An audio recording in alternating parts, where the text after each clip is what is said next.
अगर आज नरेश को दबाया जा रहा है, जो आदमी अंदर जेल में बंद है उसने 60,000 वोट लिए, तो 60,000 वोट लिए तो उसमें कुछ खासियत है, इसलिए तो वोट लिए उसने 60,000। नहीं, आप हर किसी के पास नहीं आ सकते 60,000। 25 फरवरी को विधानसभा घेराव के लिए बहुत ज्यादा जनसंख्या जाएगी, पूरे राजस्थान से युवा जाएंगे। बल के साथ हम विधानसभा कूच करेंगे, घेराव करेंगे और ज्यादा पहले भी हमने उपखंड कार्यालय में ज्ञापन दिया है, सरकार को चेताया है, लेकिन सरकार आंख कान बंद करके बैठी हुई है। नमस्कार दोस्तों, मैं आपके साथ में जितेंद्र कुमार। मैं आज फिर बात करूंगा नरेश मीणा प्रकरण को लेकर के। वही नरेश मीणा कांड जो समरावता गांव के अंदर उपचुनाव के दौरान नरेश मीणा ने एसडीएम को थप्पड़ मार दिया। थप्पड़ मारने के बाद में नरेश मीणा की गिरफ्तारी हो जाती है और जो यात्री के अंदर आगजनी हुई थी और जो मामला हुआ था समरावता गाँव के अंदर, उसी को लेकर नरेश मीणा आज जेल के अंदर बंद है। उसी को लेकर विधानसभा की घेराव की चर्चा की जा रही है कि 25 फरवरी को विधानसभा का घेराव किया जाएगा। तमाम जानकारी मैं विधानसभा घेराव को लेकर मैं चर्चा करूँगा। हमारे साथ में लोकेश मीणा जी यहाँ पर मौजूद है। नमस्कार सर। नमस्कार सर जी। सर, क्या लगता है, आप जो बातें कह रही है सोशल मीडिया पे, जो पोस्ट चल रही है, जो नरेश मीणा प्रकरण और समरावता प्रकरण को लेकर के जो विधानसभा का घेराव किया जाएगा राजधानी के अंदर, क्या लगता है सर? मैं आपको चैनल के माध्यम से बता दूं कि 25 फरवरी को विधानसभा घेराव के लिए बहुत ज़्यादा जनसंख्या जाएगी, पूरे राजस्थान से युवा जाएंगे और लगभग इतनी जनता जाएगी कि जो हमारे मुख्यमंत्री जो जयपुर में बैठे हैं वो एक देखेंगे कि नरेश मीणा जिस प्रकार से चुनाव के मध्य में हमारे एसडीएम अमित चौधरी जी के द्वारा जो कृत्य किया गया था, क्योंकि नरेश मीणा का जो थप्पड़ कांड था वो तो आपके माध्यम से भी दिखा जा रहा है। तो मैं आपके माध्यम से आवाज उठाना चाहता हूं कि आपने कभी अमित चौधरी जी का कभी मुद्दा नहीं उठाया, क्योंकि उन्होंने भी एक तरह से लोकतंत्र की हत्या की है। क्योंकि वोट दिलाना जबरदस्ती लोकतंत्र के विरुद्ध में जाता है और लोकतंत्र के विरुद्ध में ये होता है कि अपने मत का अधिकार खुद करता है फैसला। तो उन्होंने एक जबरदस्ती दबाव दिया था और जबरदस्ती अगर आप वोट दिलाओगे तो आवेश में होकर नरेश, अभी तो आता एक नरेश मीणा है, मैं बता रहा हूँ अगर ऐसे ही लोकतंत्र चलता रहा तो आने वाले समय में राजस्थान के अंदर लाखों नरेश हो जाएंगे। लोकेश जी, वो बात तो सही है आपकी, पर जो अमित चौधरी है, जो प्रशासनिक अधिकारी है, वो गलत किया उन्होंने। नहीं, मैं मानता हूँ उन्होंने बिल्कुल गलत किया है, उन्होंने अपना पद का दुरुपयोग किया है। मैं तो सरकार से ये भी मांग करता हूँ, बद्रीलाल सरकार से, कि उनको तुरंत बर्खास्त किया जाए, क्योंकि अब तक उनको कर देना चाहिए। अगर वो आज बर्खास्त हो जाते तो जनता ये भी मान जाती कि सरकार बहुत अच्छा फैसला कर रही है। अब उनको आज तक कोई फैसला नहीं है, एफआईआर लगी पड़ी है, एफआईआर में उन्होंने आज तक कोई सरकार ने कोई ऑब्जेक्शन ही नहीं उठाया।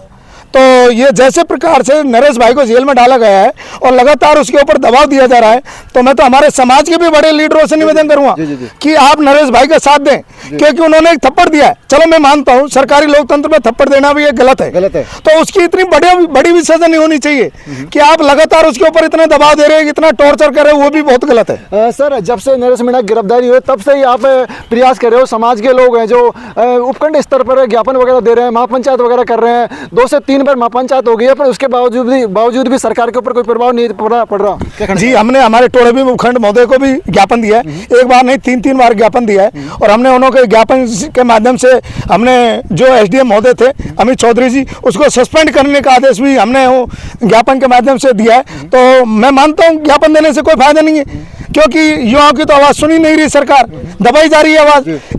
लगभग 90% गाँव में 90% उपखंड मुख्यालयों पर ज्ञापन दे चुके हैं। अब तो ये फैसला है जो कोर्ट के हाथ में, पर विधानसभा का घेराव से क्या प्रभाव पड़ेगा कोर्ट को? विधानसभा घेराव से ये फर्क पड़ेगा कि हम राजस्थान के ये जाहिर करना चाहते हैं कि नरेश मीणा हकीकत में निर्दोष है। अच्छा। क्योंकि मैं मानता हूं उसने एक जोश में आके थप्पड़ दिया था, वो गलत है, नहीं देना चाहिए।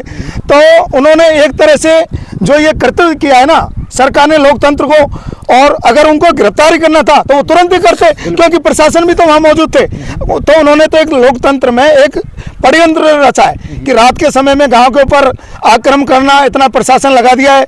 उसके बाद में हमारे मंत्री साहब गए, डॉक्टर कुल्लाल जी, जवाहर सिंह बेडम जी गए, उन्होंने बोला कि जो भी गांव में नुकसान हुआ है उसकी हम भरपाई करेंगे। आज तक एक पैसा नहीं दिया, जनता को कोई न्याय नहीं मिल रहा है। वहाँ के आज भी वो दोषी हैं, वो गरीब पीड़ित परिवार है, वो आज भी भटक रहे हैं। या तो कहीं न कहीं प्रशासन की लापरवाही नजर आई थी, जहां यदि इलेक्शन के टाइम पे ही नरेश मीणा गिरफ्तारी हो जाती तो इतना बवाल नहीं होता। जो समरावता गांव के अंदर जो अग्निकांड हुआ था वो कांड नहीं होता। जी, ये सत्य बात है। अगर नरेश मीणा को अगर आप तुरंत ही गिरफ्तार करते ना, तो इसमें जनता में भी एक मैसेज जाता है कि इसने हकीकत में एक अधिकारी को चाटा चढ़ा है। और अगर उन्होंने जैसे बाद में ये गिरफ्तार किया है तो इतना बड़ा हानि हो नहीं सकती, क्यों? वहाँ तो गरीब लोग मारे गए, सर समाज के लोग मारे गए गांव के अंदर। और वो गरीब लोग किस लिए मारे? वो लोकतंत्र ने मारे, सरकारी कर्मचारियों के द्वारा मारे गए, क्योंकि उन्होंने एक तरह से वहाँ पे आक्रमण किया था। जैसे पहले अंग्रेजों ने आक्रमण किया था हमारे देश के ऊपर, वैसे उन्होंने अचानक आक्रमण किया था रात में। अगर नरेश भाई अगर उसी टाइम पे अगर गिरफ्तार कर लेते प्रशासन, तो ये अनहोनी नहीं होती, आज की तारीख में इतनी बड़ी घटना नहीं होती। तो आपने निर्णय बना लिया, फैसला कर लिया कि आने वाली 25 तारीख को विधानसभा का आप घेराव करेंगे? जी, हम जरूर जाएंगे और हमारे साथ में हजारों लाखों युवा साथी जाएंगे। और मैं तो आपके माध्यम से कहना चाहता हूं सभी युवा साथियों से कि ज्यादा से ज्यादा पहुंचे, क्योंकि ये आज एक नरेश युवा साथी के साथ में हो रहा है, कल हमारे साथ में हो सकता है, कल कितने युवा साथी आएंगे। क्योंकि आजकल लोकतंत्र का अधिकार है, बोलने का, अपने अधिकार लेने का, सबके पास में अधिकार है। तो ऐसे अगर आज नरेश को दबाया जा रहा है, जो आदमी अंदर जेल में बंद है उसने 60,000 वोट लिए, तो 60,000 वोट लिए तो उसमें कुछ खासियत है, इसलिए तो वोट लिए उसने 60,000।